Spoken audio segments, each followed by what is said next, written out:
So I do want to welcome you this morning to week 5 and our final session in our series, Democracy, Values, and the 2020 Election. Our previous 4 weeks, we talked about voter suppression, climate justice, moral health policy, respecting the dignity of LGBTQIA+ people, and today we're talking about restorative racial justice.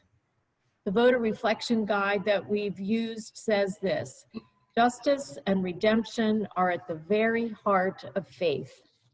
Restorative justice begins with listening to and empowering communities that have been exploited, excluded, and denied equal representation and freedom. The death of Walter Wallace Jr. this week in Philadelphia is yet another tragic reminder of the critical need for accountability and systemic reforms so racial justice can be achieved. Good morning, friends. As we have been doing, let us open our time in prayer. Gracious God, this new day has dawned with this country more divided than it has been since the days of the Civil War. Half of your people are rejoicing while the other half are stunned and sore afraid. What divided us then continues to tear at the seams of the fabric of this nation, yet we long to be a United States. In the midst of our sense of uncertainty, help us to remember that you still reign. You alone are worshiped. You alone are God. Help us to remember your high calling to us to be agents of forgiveness and reconciliation, love and peace, healing and hope in a world made dark by fear and hatred and brokenness. So help us to rebuild this nation by seeking out your image in the faces of others, finding the best in us to serve those who are the least, the lost, and the lonely. We are all your people. You know us by many names. You are our God. We know you by many names. May we find strength in our diversity and seek the courage to live into what is written on every piece of currency in this nation. In God we trust. In God we trust. For only in you can we live in safety. Only in you will we find justice. Only in you will we know the peace that passes all understanding. Amen.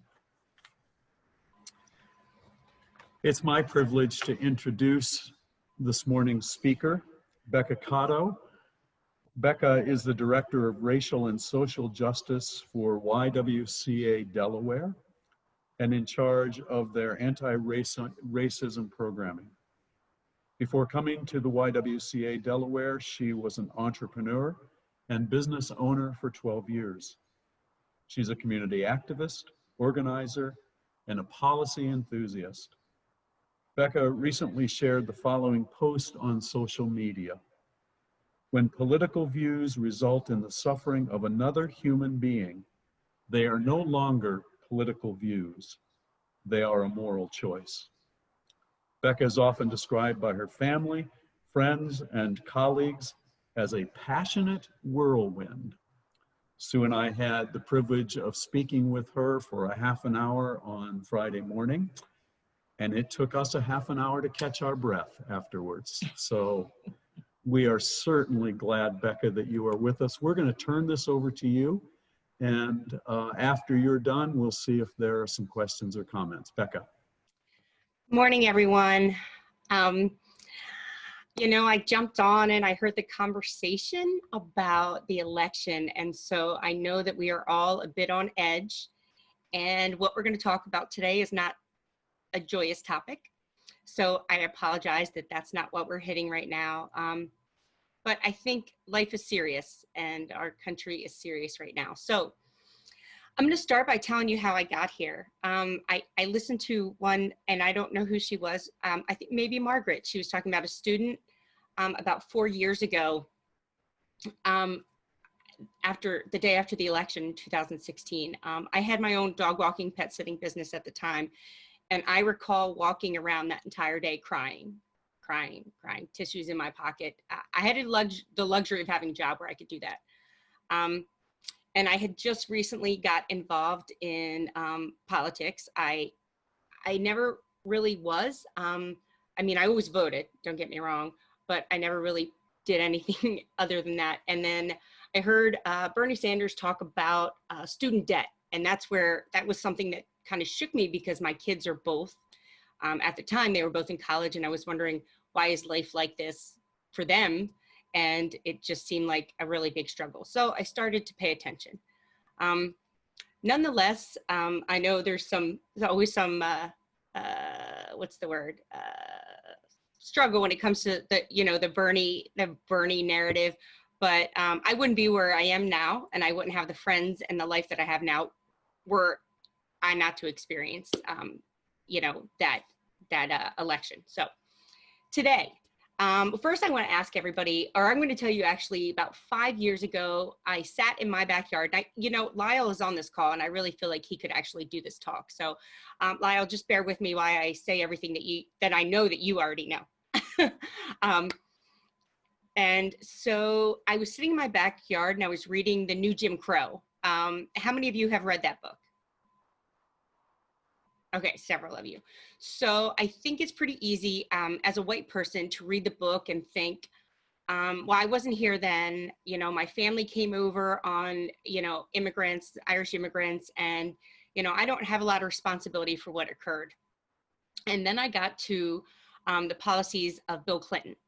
And I recall in 1992 being super excited that I got to pull the lever and vote for the first time. And I voted for Bill Clinton. And that was it. I never paid attention to anything, no policies or anything that went into effect. And while I was reading the book, the light bulb kind of went off in my head, like, hey, that was my responsibility. I didn't pay attention to the crime bill. I didn't pay attention to mass incarceration, and not that many people did. Even to the effect that, Biden was one of the champions of that bill. And that was at the time, it was, tough on crime. And if you'll notice throughout history that tough on crime is really a dog whistle. I think we all know it's currently being used, law and order, tough on crime.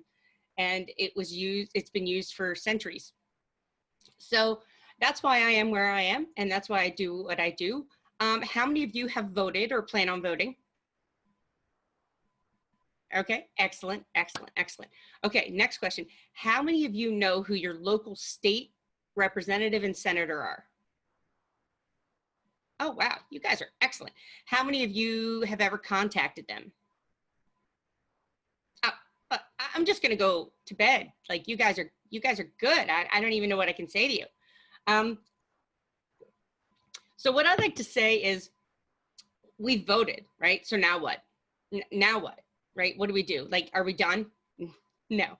And so voting is really just the first step. Voting is just really the first step in the process, because it all comes down to policies, in my opinion. And I think many people agree with that. We can go all the way back to September 22nd, 1862, when the Emancipation Proclamation was announced. And the goal was to abolish slavery, define citizenship, and protect the right to vote for Black individuals in the country at the time. Now, of course, many people fought those things, and many of those policies were pulled and taken away. And the Freedmen's Bureau mandate even made to provide land and education. So, and none of those things really occurred. In January 31st in 1865, the 13th Amendment was passed. And many of you probably on this call know that there is a caveat in that particular amendment that says, while we have freed slaves, neither slavery nor involuntary servitude, except as punishment for crime, whereof the party shall have been duly convicted, shall exist within the United States or any place subject to their jurisdiction. So while slavery was no longer legal, if someone were arrested, the ability to become a slave again was really valid. And some of the laws that were put into effect were laws like, if you were a vagrant, if you were unemployed, which is if you had no place to live, basically, if you were on the street not having a job, you were eligible to be put in prison. And so that's where a lot of Black people found themselves at the time. There were not opportunities. And so thus became the imprisonment of the Black population and where we are today. And I will say, while January 31st in 1865 was the 13th Amendment, that news did not get down to Texas. Do you guys all know what Juneteenth is by now? I'm sure. So how long have you known what Juneteenth was? Just show me in your fingers, how long have you known? And I'm not judging because 10 years? Wow. You guys, I'm telling you, I'm really going back to bed. So I will tell you that I only learned that probably 5 years ago, what Juneteenth was. And I didn't realize that Texas slaves weren't really free until then. And you know, all these kinds of policies got put into effect. The Homestead Act of 1862, it gave 160 acres in the West to citizens without money. However, it was only applied for white people, which is just kind of another way to divide individuals. And then came the Black codes. Mississippi was the first state. It still is the last state when it comes to racial issues. They started passing the Black codes, which basically negated everything that the Emancipation Proclamation gave. So, and any of you who have read The New Jim Crow, I'm just going to reiterate the story of Jarvis Cotton. And he is not eligible to vote because he is a returning citizen. And so he's not eligible to vote because he's labeled a felon. His father couldn't vote because of poll taxes and literacy tests. And his grandfather couldn't vote due to Klan's intimidation. And his great-grandfather was beaten to death by the Klan trying to vote. And his great-great-grandfather was a slave. And so this is 5 generations of a Black family who still don't have the right to vote in our country. And this isn't, we can go back 5 generations to when someone was a slave, but we can go to Mr. Cotton's current story and see he's a returning citizen. So, and once you're labeled a felon in our country, I think we all know the discrimination that happens when it comes to housing, employment, voting, denial of education opportunity, food assistance, and other public benefits, in every which way that has happened. So I want to talk to you a little bit about the legislators' stats of Black representatives. So in 1871, the House of Representatives actually had 6 elected Black officials. And that was a lot, right? And so I will say in 2018, we have 47 elected Black officials. However, 9 of them only came in 2018. So throughout the years, we have kept that population not being able to make decisions. And that's kind of how we keep people down and we continue to oppress them. In the Senate, there's only been a total of 10 Black senators throughout history. One of them was Barack Obama, and he was the only senator to serve at the time that was a Black individual, which is blowing my mind, you know, just thinking about that, because that wasn't that long ago. He was the only one. He was in the Senate for the 4 years by himself. And I think we all know Kamala Harris, right? And where she is now, and that's very exciting for our country. And currently we only have 3 Black senators, and God willing, we're going to lose one of them on Tuesday, even though she's pretty awesome in the Senate. So I think we all know, like, the war on drugs began with Nixon. You guys, you know, he started with who smoked weed, right? Like, who smoked weed? It was the hippies and people of color, right? And so he was like, yeah, let's make that super legal, because those two communities are against me. So there we go. We started the war on drugs with weed.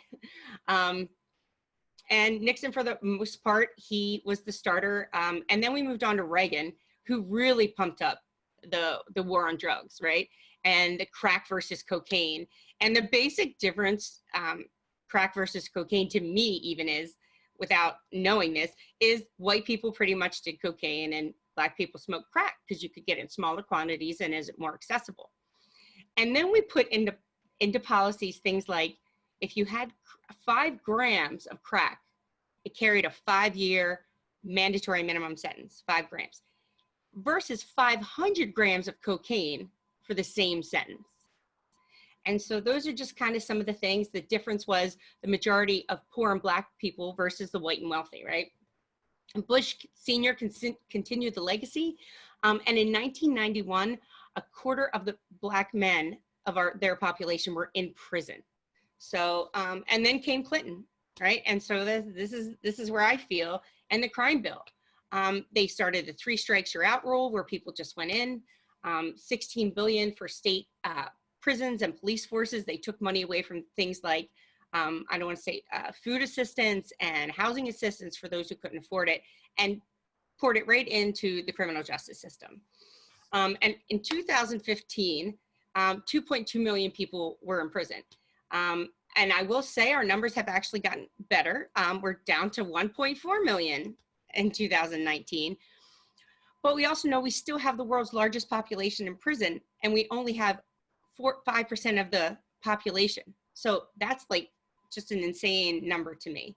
Now I will say, I am a huge advocate for, I think people should be able to vote in prison. And that's one of those things that I think our criminal justice system would run a lot different if people had that access. I'm going to talk a little bit about the questions that were at the end of this section. Whether you guys read it or not, it's okay. How can we dismantle the evil ideology of white supremacy in our culture and political systems? There's not an easy answer to that.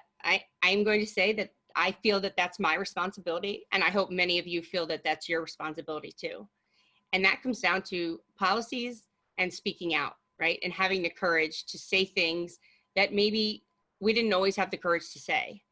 I will say that I didn't think we were where we are as a country until that election in 2016. I was just talking to my husband this morning about that and saying I didn't know we were there. I guess I should have, but I really didn't. And when people say things like, we're better than this, you know, I may be, and you may be, but as a country, we are not better than this, or we wouldn't be where we are today. And we wouldn't have the president we have, because he was no experience. There was nothing about his resume that said he should be president. The only thing he really had was hate. I mean, and people follow that. People are very much afraid, I think we all know that, of us not being a white nation. The ironic thing is we were never a white nation. This nation, it was never white, right? This is stolen land that we sit on. And I think, you know, we should acknowledge that in all times, that we didn't actually get there. So removing the white supremacy, again, I never think we're going to get everybody. And I don't think that that's possible, but that's okay. I think there are enough of us to change things that eventually people either have to come along, or maybe they have to go to another country. I don't really know. And what can be done to end racial profiling and police violence against people of color? So the interesting thing is, racial profiling is actually illegal in Delaware. So I don't know how many of you know that. However, we don't have much transparency in Delaware to actually get those statistics. And that is something that's actually being worked on now. I am part of the task force. There was a bill passed last year to build 2 task forces, the African American task force and the law enforcement transparency and accountability task force. And so those are some of the things that we're working on to make recommendations to change, because we really don't have those stats of how many people of what sex, what color are pulled over, are targeted. And this is a big one. What steps can be taken to ensure formerly incarcerated people have voting rights and fair access to employment? Well, I will say in Delaware, unlike Florida, we repealed the fines and fees portion of, if you're a returning entry citizen, you don't need to take care of your fines and fees before you have the right to vote. You do have to finish your probation, but as you saw in Florida, they allowed almost 900,000 people to have the right to vote, felons, and the legislator went ahead and put that fines and fees in there, knowing that people really couldn't afford that, right? So I am a little bit proud to say that I live in Delaware, and I hope you guys are too, that we're nowhere near where we need to be, but we're a little bit ahead of the curve in some ways. So that makes me very happy. I'm also very excited for what Dover is going to look like come November 4th. What day are we on? No, November 4th. I think Dover is going in a really great direction. We're going to have a lot of diversity. There are a lot of legislators that have been removed that got knocked out by much younger, different individuals of race and, gender identification. And so, I mean, I'm hopeful here because that's the only place I really have control over and can concentrate.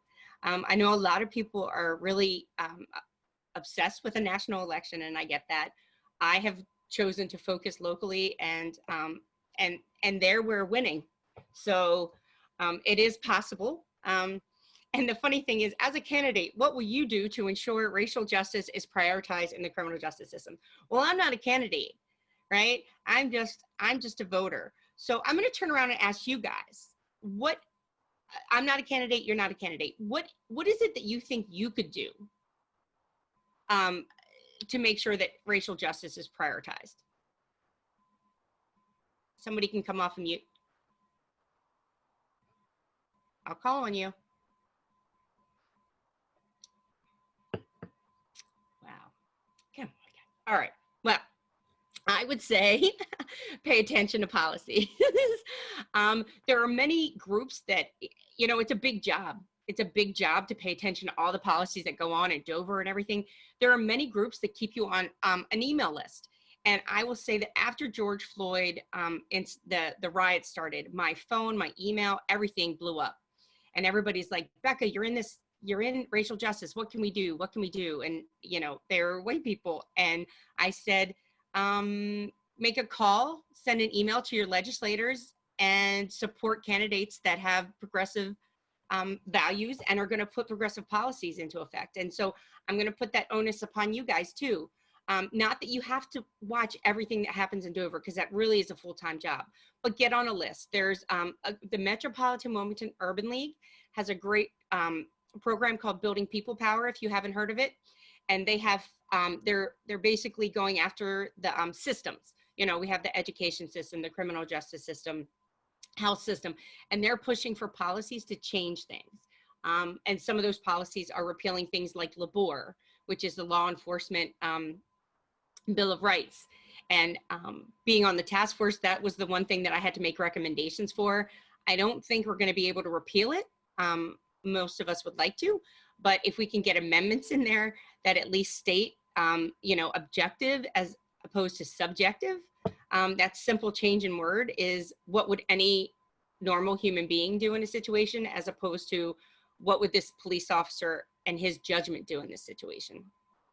And so I think we just really have to pay attention to, honestly, policies. That's why I kind of say I'm a policy enthusiast, is because that's really where the changes come from. And that's really why we are where we are, right? Like throughout American history, while we've taken 2 steps forward, we're always taking 2 steps backwards, but it's always behind the scenes, right? Like we don't see it happening. We don't see the crime bill coming. We just see, okay, we're going to be safer.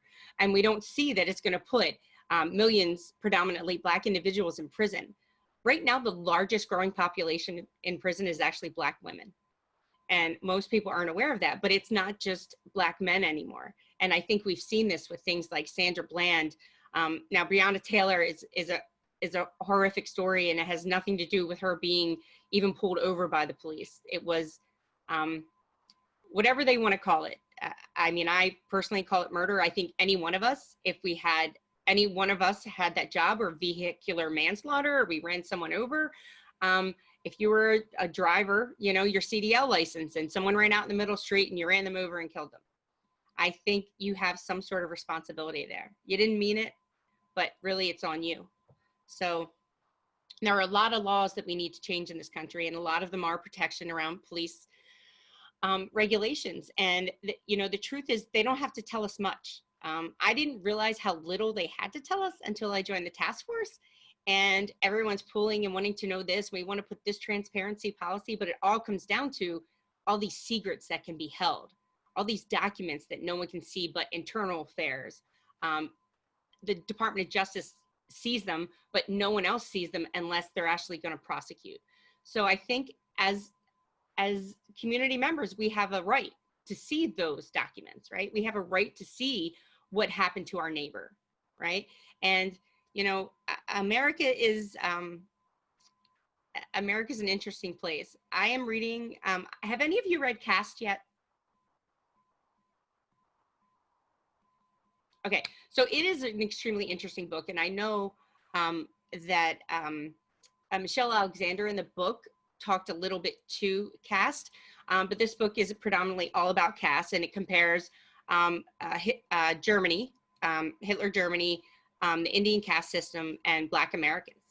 And one of the things that I did not realize while I was reading this, and a stenographer actually took this information down, was the Germans looked at our Jim Crow laws to make their laws against Jewish people. And so we were the country that they borrowed from. So much so that in the beginning of the conversations, they said it was too much. We went too far. Germany didn't want to take on our policies. Now, eventually, obviously, they did to a different extreme, but nonetheless, they were the same, a mass killing. That actually blew my mind, because the other question they asked is, how does America be this beacon of hope, this democratic jewel that the world can look to, right? And still oppress an entire population of people, right? And I think Trump has pretty much laid that on the line for everyone. I'm not supposed to be political, so I'm not sure what hat I have on here, but I think we're finally coming to, what's the word? Maybe a come to Jesus moment about who we are as a country. And I think Trump has shown the world what we really have underneath. And so while we've had, we've had Barack Obama, an amazing leader, now we have Trump, the world sees that he's our leader, regardless of my thoughts and your thoughts, to the world that's what we are. And so I guess we knocked a little bit out of being the beacon of democracy here. And maybe we'll come to fruition of what we actually want to be, because I think we have to regrow. I don't think we can build on what we actually have. Sometimes I think you have to burn the house down. And I know that seems scary, but all of our systems are built on systemic racism. And so in order to change them, there's not a lot we can really do unless we go back down to the drawing board. So that's kind of what I have to share with you today. I hope that we can kind of have a little bit of discussion, maybe some questions now. And so how do you guys feel? I know many of you probably knew everything we just kind of talked about. Becca, I don't think so. I think you covered a great deal of ground that was new to many of us. And so I'll start the questions. You covered a lot of material, and I know this is what you are doing. And Sue and I are deeply grateful for that.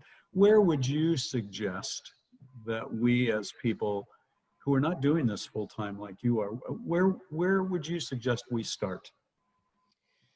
In all honesty, I gave you a little bit of hint of that. I would start by knowing my legislators, right? Like knowing them. And Delaware is a great place because we are small.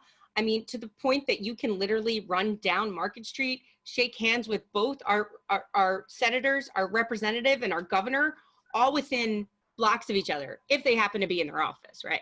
And they let you in. You don't look like a crazy person. So that's really important, is to make sure that we have people that represent our values making these decisions. And you know what? If they don't, let's get moving. And I will tell you, I think that the powers of be down in Dover are going to be really scared, because there's been a huge movement. Like, this did not happen overnight. And I only say this as someone who's a bit of a political junkie. What happened Tuesday night, primary night in Delaware, was in the movement from 4 years ago. After Trump won, organizations started like Network Delaware, Metropolitan Wilmington Urban League, are really grassroots organizations that, you may not know this, but every one of those people actually partook in the Metropolitan Wilmington Urban Leagues or Network Delaware's programming. They were either trained to run by those organizations, or they were part of their James Gilliam program. And so it's just people power, really, it is. And that's like the most important thing. Is I think often we think we need to go fix this huge problem. I will tell you that I would love to not have a job. And I say that in the fact that I would love to work myself out of a job. I think I shared with Sue and Bill is that when I first got my job as the director of racial and social justice, my friends joked with me. They were like, "Oh, I guess you have job security." And I'm like, yeah, I don't want job security, right? I want to work myself out of a job. I really would love for us to be able to eliminate racism. I don't think it's going to happen in my lifetime, but I think we are moving to a different place. 52 years ago, my husband is Latino. Our marriage would not have been legal. And that's not that long ago, right? I mean, 52 years is not that long ago at all. And so that blows my mind a little bit too, is that literally my marriage wasn't allowed. And, I know you guys had some LGBTQ individuals on here. It's kind of to the same aspect. And I will say as a body of faith, I'm so encouraged because you're not the only ones who are really trying to do something. Because in America, there is this perception that those of the Christian faith are Trump followers, right? And we know that that's not the case, right? I mean, to people who are not Christians, there's this aspect of you're this way because you're a Christian. And I'm so encouraged by so many organizations like yourselves that are really trying to speak out and build a contingency of, hey, we're Christian, but we're actually listening to the message, right? Like Jesus said a lot of stuff. and it's not really stuff that the other side kind of talks about. So any other questions? So I have a comment about policy. Yes.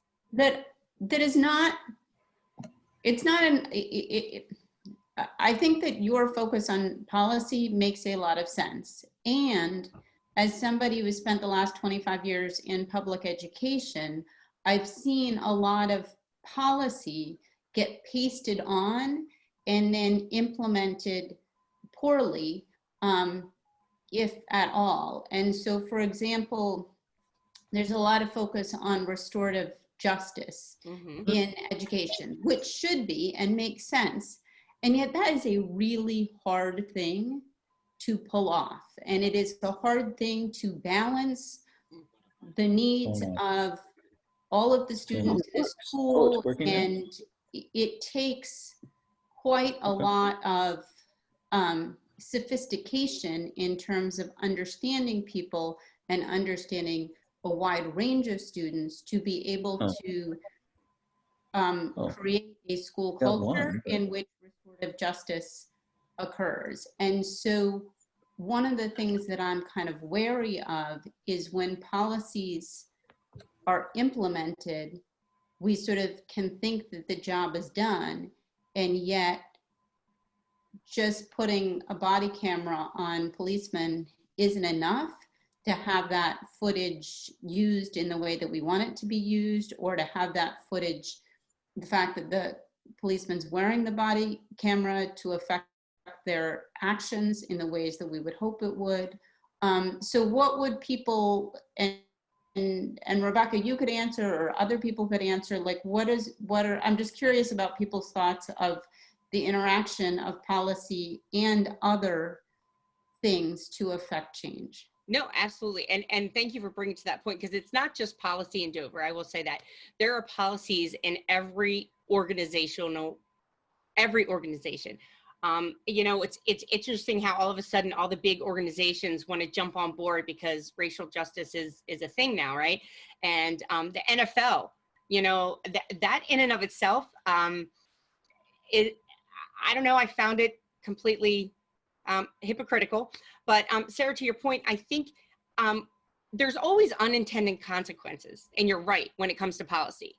And we are always trying to put Band-Aids on things. I think, especially, I have a lot of teachers who feel like they're butting their heads up against a wall because they see things and they want things changed, and they've tried to move them up the change and they get stopped. And restorative justice in schools, when it works right, is amazing. There are not a lot of schools that implement it or implement it correctly.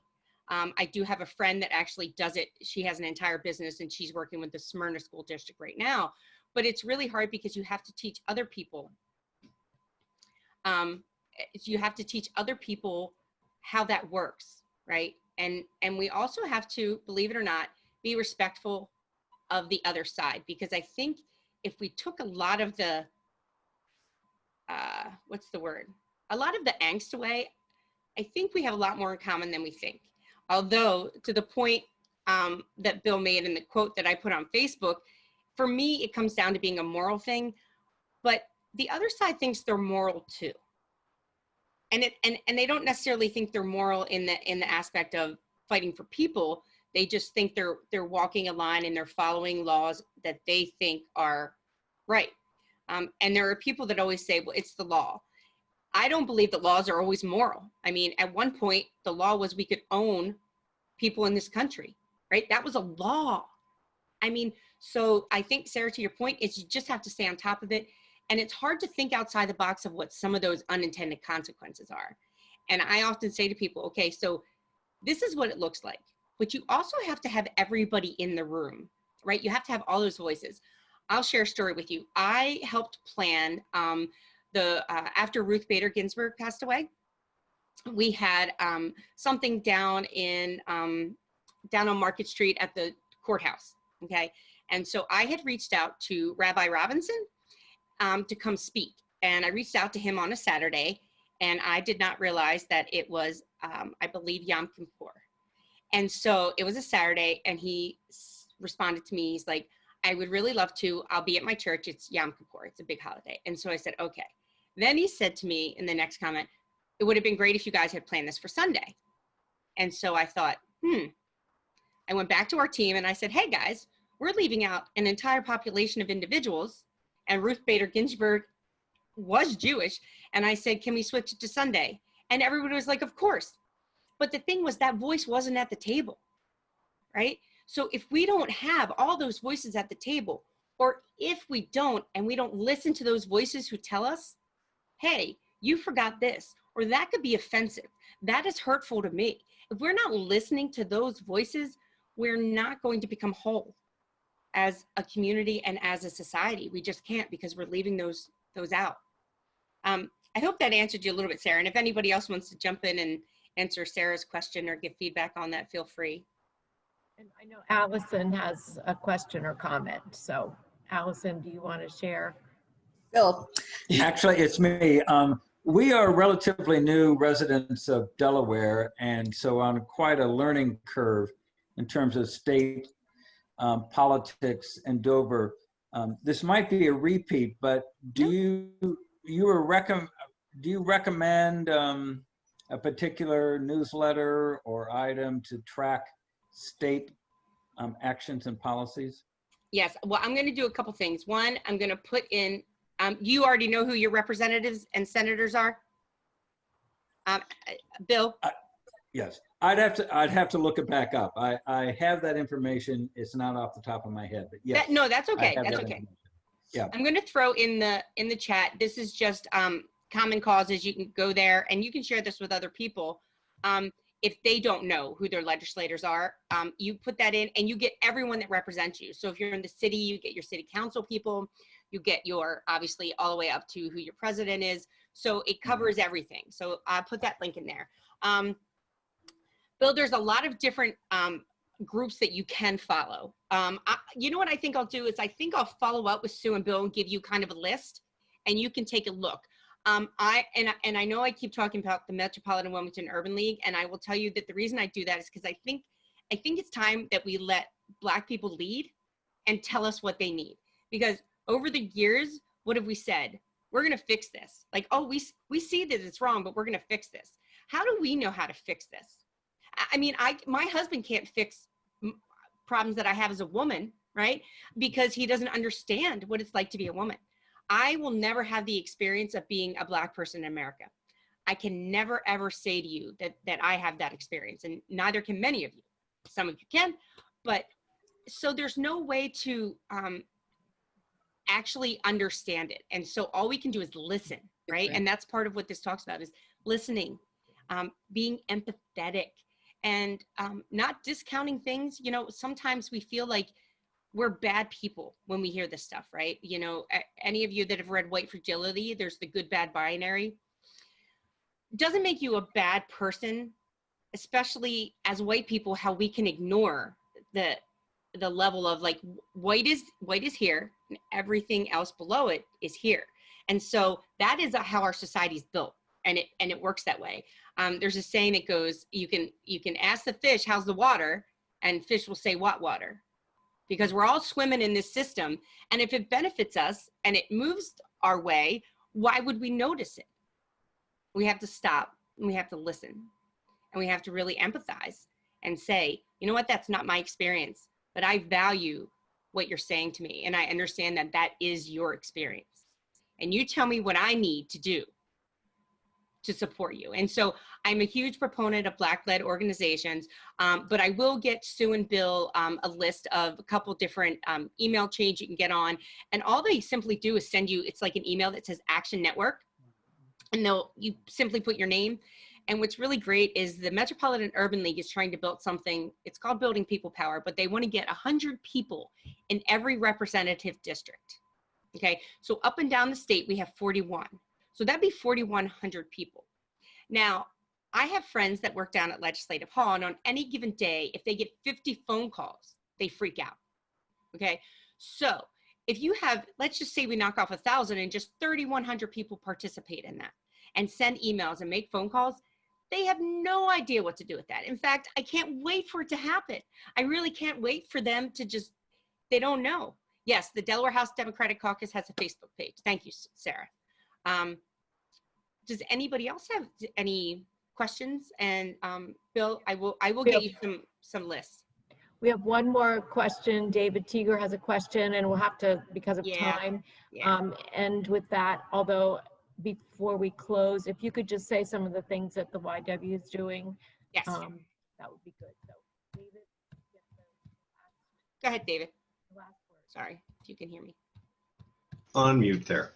Okay, so not really a question, just a comment to let people know that if they want to get to those links, we'll post them on the, if you go to the continuing or the Christian education page of the website and follow the links to the archive for the videos, then we post links there.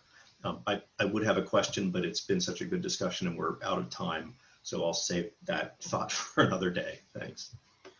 So I put in the link, I put in the chat, I put YW's link, and I also put my email. Feel free to always reach out to me. Some of the programming that we have, I will tell you, I don't know how many of you read How to Be an Anti-Racist, but if you did not, it's an excellent book. And if you want to reach out to me, I actually have like 25 in my office. I'd be glad to give you if you want to come pick it up and you live near Wilmington. We have the author coming. Ironically, we had booked him in 2019 to come in April. And now his book sat on the bestseller list because of what happened with George Floyd for 28 weeks. It's still on there, but it was at the top for a very long time. So it's a great book. And what I liked about it was it talked about how sometimes even Black people buy into this, right? Like they buy into the inferiority because that's how we have it set up. And that's something that we have to allow to grow. Like we want it to be, when I say we, I refer to white people. So, nobody wants to give up privilege. I mean, it's just part of life. But I will tell you that I will give up as much privilege as I can if I could make this world an equitable place. And I'm pretty sure that most of you on this, or you wouldn't be on here, would as well. So we have him coming. He's coming November 15th. I say coming, it's virtual. From 6 to 7 p.m. And if you go to our site, which I put in the chat, you can register. There's no cost. So join us. And whether you read the book beforehand or after, great. And I did let Sue and Bill know that we have a PowerPoint that we can give you guys if you guys want to do like a book. We don't call it book group. It's a book study because it's a serious topic. If you guys want to go ahead and implement that and do like a 6-week book study on how to be an anti-racist, it's great to do together as a group. And I will say a lot of our programming is pivoting next year towards educating white individuals. And I feel like that's kind of a niche, obviously, that I have. It's a voice that I have, and I feel very confident in talking to people about being white and our place in our society and white supremacy. So we're going to do some classes like history from an African-American standpoint, because I think we often dismiss and act like it's not part of American history, and it absolutely is. In fact, most of the great things that we have in this country were built not by white people. Also, we're going to do something on policies throughout history that have oppressed Black people and continue to oppress Black people. While we talked about the criminal justice system today, we didn't talk about, you know, FDR putting, you know, what we all like to think the New Deal was. And we left out home workers and agriculture, which was 98% of the Black population of Social Security at that time. And so when we want to talk about wealth creation, these are policies we put into place over history. We can talk about redlining. So we're going to be doing a class on that. And then we have one other one on how to be an ally, or how to be a better ally. I always like to call myself an aspiring ally, because there's no day as a white person that I get it right. And I'm very humble to be in this work. And I always take feedback from anyone, because I even have white friends that are, you know, a little ahead of me sometimes, and they say, "Hey, Becca," and I go, "Okay, I got it. I'll do better." So I know we're out of time. So again, please feel free to reach out to me. Would love to have conversations, and just follow us on social media, or get on our email list, and you'll get some blasts about what we do. Yes, Lyle. Yes, Becca, I have appreciated your conversation and all you had to say. Your nice compliment to me at the beginning was very kind, but I could never have done what you did. And I raise my hand just for a point of pride. When you mentioned the Jim Gilliam program at the Metropolitan Urban League, and the purpose of that program again was, you can tell us in a sentence here, remind us. The point of pride is that Jim Gilliam was a very active member of First and Central all of his life. And some of you who are older will know that and remember him. He greeted me as a member of First and Central. He was an elder at the Presbytery meeting when I was brought into the Presbytery back in 1988. And he teased me and chided me about when I was going to Limestone, was I really helping myself at all by doing such a thing? Because I came from one of the better known churches in Baltimore, Presbytery, when I moved to Limestone. So he teased me about that. But he was a great guy and a wonderful leader in our community, African-American man who was just day after day after day organizing, planning, doing what needed to be done at that moment in time. And those of you who are older members of First and Central know him better than I ever did, because I came to First and Central almost when he was at the end of this earthly journey. Yes, thank you. What is his program again that bears his name? It's organizing. It's organizing and leadership, and it's only for Black individuals. And they just had a graduation, and so Marie Pinckney, who is going to be a state senator, was in the graduating class. Shanae Darby, who's going to be a city councilwoman, was in the graduating class that just happened. And there are amazing other individuals. But what's funny is I watched the graduation last Saturday, and I watched it because I want to know who the up and comers are, because they do a great job. And thank you for sharing that, Lyle. I did not know that he was part of your first Presbyterian. So that's kind of exciting. He did start the Metropolitan Wilmington Urban League in Delaware, which is probably why they have a training program named after him. So that's kind of exciting. And I will say that Eugene Young is currently the CEO there. And for those of you who have not met Eugene, he ran for mayor 4 years ago. He is an amazing human being, and just if you have the pleasure to know him, great. If not, I don't know if you'll get on the list, because it's hard to really get him to answer an email. And but he will do big things in the state, and he was behind a lot of what is happening. So on a quiet side. So Becca. Yes. Thank you so much. You're so welcome. This was great. And as we talked on Friday, hopefully, especially after we can be in person again, whenever that is, we can have you over here and learn more about what's going on and just be inspired by your message. Thank you. Thank you so much. No, thank you guys for having me. And again, I did tell Soonville, I am really encouraged that groups of you are coming out of the churches, and because you're not the only one. So mad props, and keep moving. Keep moving. The movement doesn't stop unless we stop moving. So you guys have a wonderful Sunday, and God willing, again, we're not going to probably know on Wednesday, but God willing, next week brings us some sort of goodness.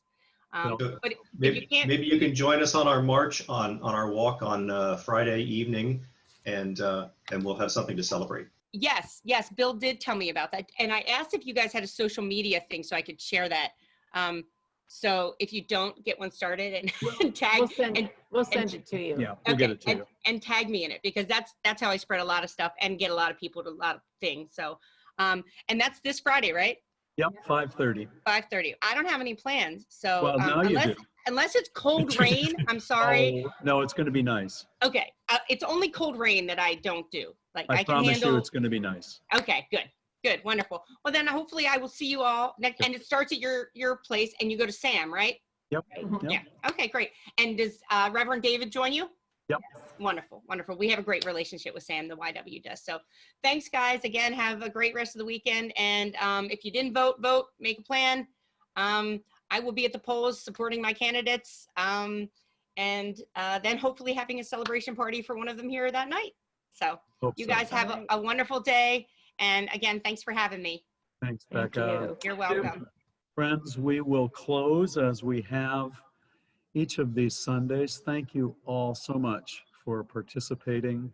We had wonderful speakers, and it was a really thoughtful time together. So please mute, and let's join together in this prayer by St. Francis. Lord, make me an instrument of your peace. Where there is hatred, let me sow love. Where there is injury, pardon. Where there is doubt, faith. Where there is despair, hope. Where there is darkness, light. And where there is sadness, joy. O divine Master, grant that I may not so much seek to be consoled as to console, to be understood as to understand, to be loved as to love. For it is in giving that we receive, it is in pardoning that we are pardoned, and it is in dying that we are born to eternal life. Amen. Peace be with you all.